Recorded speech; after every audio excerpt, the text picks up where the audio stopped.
Edhe në këtë 8 prill, dita ndërkombëtare e romëve e gjen komunitetin rom në Fier jo të mirë integruar në shoqërinë shqiptare, me sfida që duhen kapërcyer si arsimimi, strehimi, punësimi dhe përkrahja e tyre sociale. Komuniteti rom përballet me vështirësi të caktuara që kanë të bëjnë me pjesën e integrimit në shoqëri, me pjesë të edukimit, pra ka vështirësi të caktuara në frekuentimet e klasave në të gjitha nivelet, pra nivelin elementar të edukimit, në nivelet të mesme dhe në nivelin e lartë. Gjithashtu ka problematika të caktuara për sa i përket punësimit. Në fjalë, ashtu siç është gjithë shoqëria shqiptare, siç dihet, edhe minoriteti rom e ka prekur një masë e madhe e emigrimit dhe kjo ka detyruar që për arsye ekonomike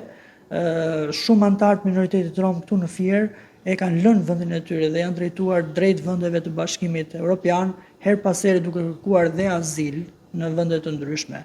Anisa Yzeiraj, përfaqësuese e Drejtorisë Rajonale të Agjencisë Kombëtare të Punësimit dhe Aftësive Fier, ka theksuar se vetëm për vitin 2024 janë regjistruar 400 kërkesa nga komuniteti rom, ku 42 prej tyre janë punësuar. Ne si Drejtori Rajonale e Agjencisë Kombëtare të Punësimit në databazet tonë kemi rreth 400 veta të regjistruar